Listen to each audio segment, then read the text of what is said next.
Hello my dear! Hello! Welcome back sa ating YouTube channel. My name is RJ, your tarot card reader. At ang gagawin natin today is yung ating guided collective reading, okay? So, medyo hindi natin to patatagalin my dear kasi anong petsa na. Kailangan na rin nating mag-sleeping beauty. Kailangan natin matulog at magpahinga, okay?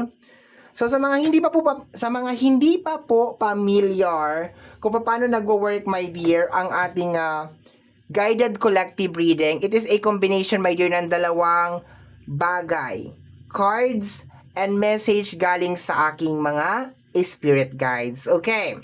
So, pasalamat muna ako na mabilisan. Ayan. So, maraming salamat po sa ating mga abangers. Ayan, thank you. And sa ating mga bagong subscribers, thank you very much. Ayan ha, thank you po. Okay, so bilisan natin to kasi I need to go to sleep. Kailangan ko siyang gawin ngayon kasi baka pag bukas ko siya gawin, wala na, 'di ba? Hindi na siya ganon. Okay, hindi na fresh yung energy. Okay. So, my dear, ang na-receive ko na message for today is obsession.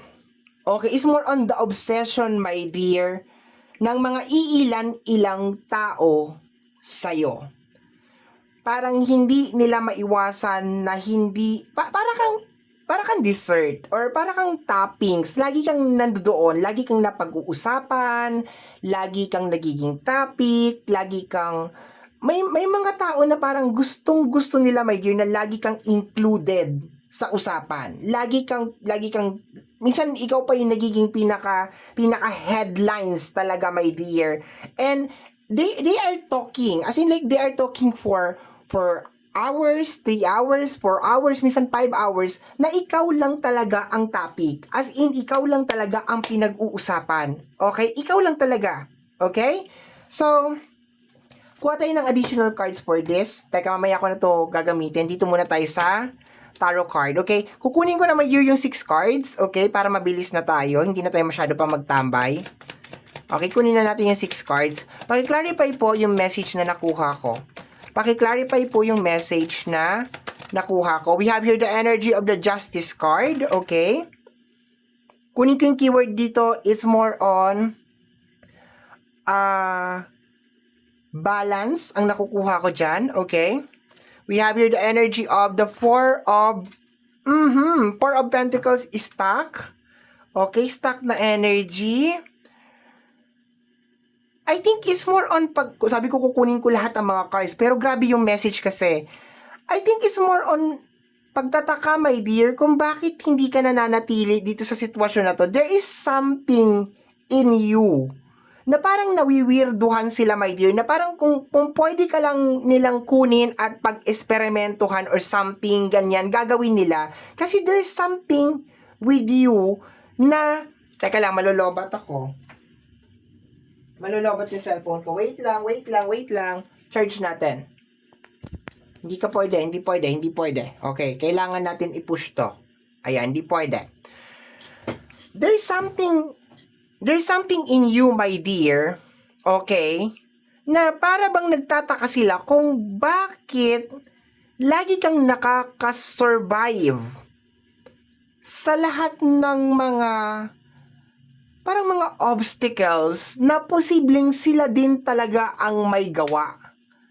Alam mo yung typical na parang sinali ka sa isang laro pero hindi mo naman alam na kasali ka pala sa laro. And the surprising na ang nakaka-surprise na energy and kahit sila nasa-surprise is lagi kang nananalo dun sa laro na yon. You always win. And I think that's the reason kung bakit hindi ka mawala-wala sa lahat ng topic nila. Kasi nagtataka sila kung bakit maliit man or malaki na challenges, nakaka-survive ka. Nairaraos mo, my dear. Okay, that's what I'm getting over here. Sa energy ng Justice at saka Four of Pentacles. Kasi based sa energy na nakuha ko, talagang hindi ka talaga nawawala. As in, may mga times pa na parang kinukumusta ka kung ano na nangyayari sa iyo. Yung gusto nila laging updated. Like, gusto nila lagi silang updated sa kung ano yung nangyayari sa buhay mo. Let me see. Next card is the Queen of Wands. Okay. Maybe you are the Queen of Wands. Si Queen of Wands kasi, my dear, is unstoppable yung kanyang energy. And maraming tao, my dear, ang may ayaw kay Queen of Wands because of dahil sa nakaka-intimidate na energy niya. Minsan, kahit wala pang ginagawa, my dear, si Queen of Wands, naiinis na yung mga tao sa kanya, my dear. Okay? And head turner, my dear, si Queen of Wands. Okay? May kakaiba siyang charisma, may kakaiba siyang ganda, may kakaiba siyang ganda or kagwapuhan or whatever, my dear. Okay? May kakaiba siyang aura. Let us just call it aura, my dear. Okay? And sabi ko nga kanina, my dear, kung pwede ka lang talaga nilang pag-esperimentuhan, gagawin nila.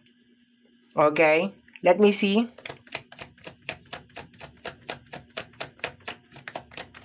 Next card is the energy of the Five of Pentacles. Ito na, my dear, yung sinasabi ko. Yung problema, yung obstacles, yung challenges. Problema sa usapin ng pinansyal. Definitely, sa energy ng Four of Pentacles at saka Five of Pentacles, parang gusto nila na may stuck ka talaga, my dear, sa isang sitwasyon, pero hindi siya nangyayari. Like, napapagod na siguro silang kahihintay kung kailan to mangyayari kasi nakailang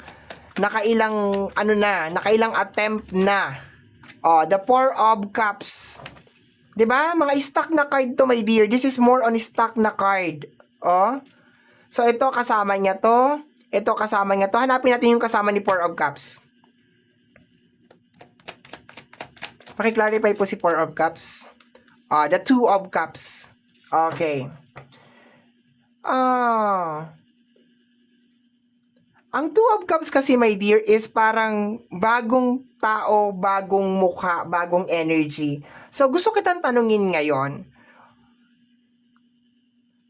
sa buong existence mo, my dear, sa buong buhay mo, hindi mo ba pansin, eto yung isang pinaka parang pattern or blueprint. Hindi mo ba mapansin, my dear, na tuwing may nakikilala kang bagong tao, nagugulo ang buhay mo? 'Di ba? Kung ang sagot mo ay yes, it really doesn't matter kung sa relationship man yan, sa kaibigan man yan. Basta tuwing may bagong tao kang makikilala, my dear, gumugulo ang buhay mo. Yun yung pinaka-blueprint nila, my dear. Pinaka-access nila sa buhay mo. Kasi Two of Cups to. Pero, maliwanag dito, my dear, na hindi ka dito nag-i-stay. Kahit sino ang ipadala nila, maski ano ang gawin nila, my dear, hindi ka nag-i-stay sa gano'n na sitwasyon. Lagi mong ibabangon yung sarili mo, my dear, sa ganitong sitwasyon, sa sitwasyon na possible na sila ang nag-set up sa isang laro, my dear, na isinali ka nila na wala ka namang ka-idea, my dear, na nasa isang laro ka na pala. But the surprising, my dear, is you always serve. Ano ba yan? Sabotage na naman. Pasensya na kayo, my dear, ha. Edit ko talaga to, ha. Kasi nag-overheat yung phone ko and namatay. Okay? Kaya kung marinig niyo may umuugong sa background, yan ay electric fan. Tinapatan ko ng electric fan yung phone ko para maituloy lang natin to, ha. Hindi pwedeng hindi ko to itutuloy. So, nandun ako, my dear, sa ano yung sinasabi ko kanina, you are a survivor, okay? Hindi ka nananatili dun sa ano na yon, sa game na yon or sa sitwasyon na yon. Okay? Let me see.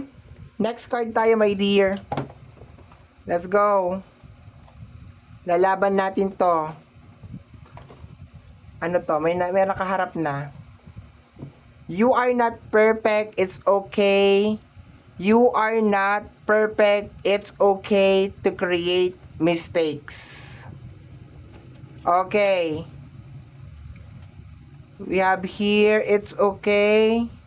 You are not perfect, it's okay to create mistakes. So, yan yung pinaka.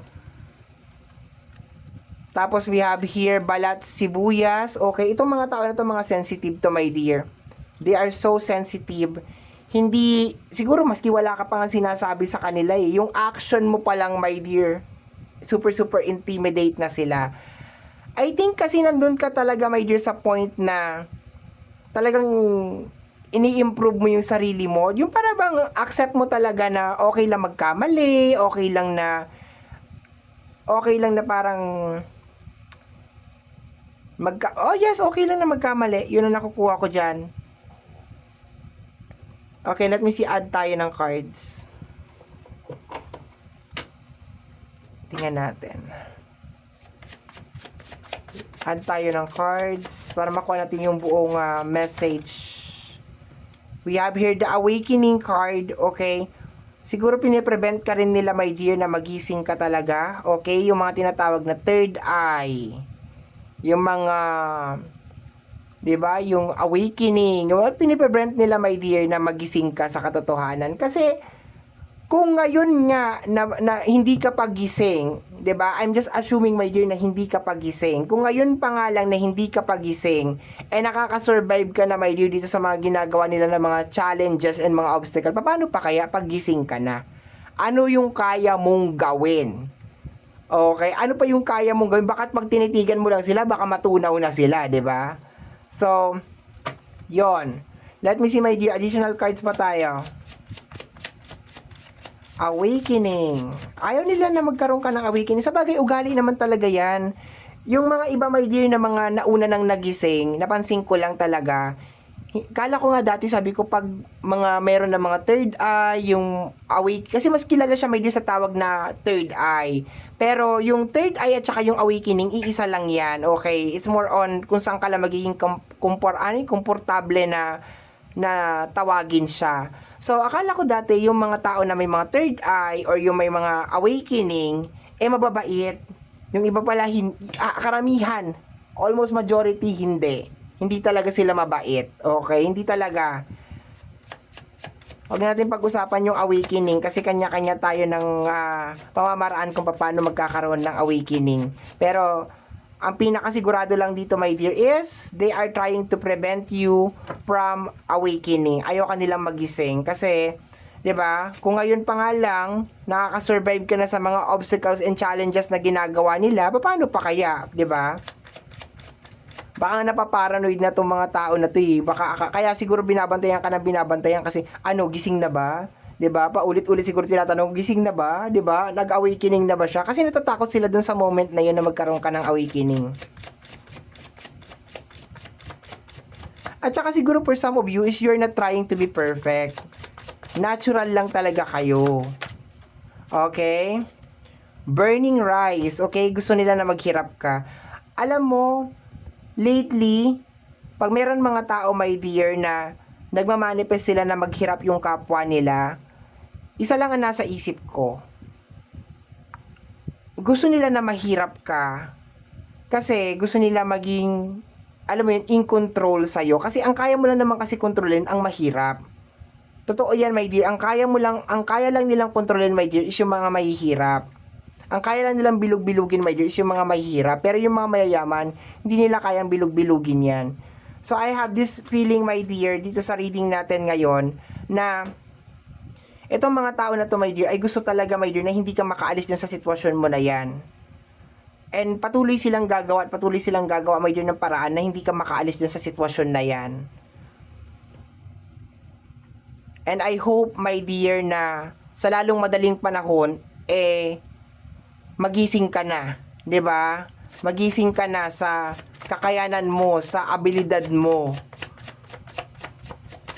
We have here, high vibrational people attract haters. Correct? You are a high vibrational na klase ng tao, my dear, kaya marami kang haters. Okay? Totoo yan. They hate you, my dear, because mataas ang vibration mo. To the point, my dear, na ilang beses ka na nakasurvive sa mga laro na ginawa nila. And partida, hindi mo pa alam, my dear, nakasali ka pala dun sa laro. Tapos ikaw pa yung lagi kang nananalo. Lagi kang nakakasurvive. 'Di ba?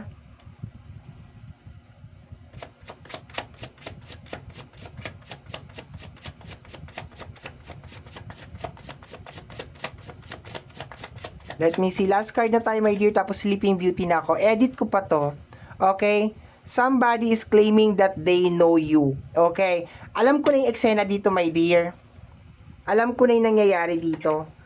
May mga tao, my dear, na minsan, alam mo siguro, sabihin na lang natin, naging bahagi ng buhay mo. Ganon. Like siguro, naging kaibigan mo ng isang taon, o naging karelasyon mo ng ilang taon, ganyan. And then, akala nila kilala ka na talaga nila.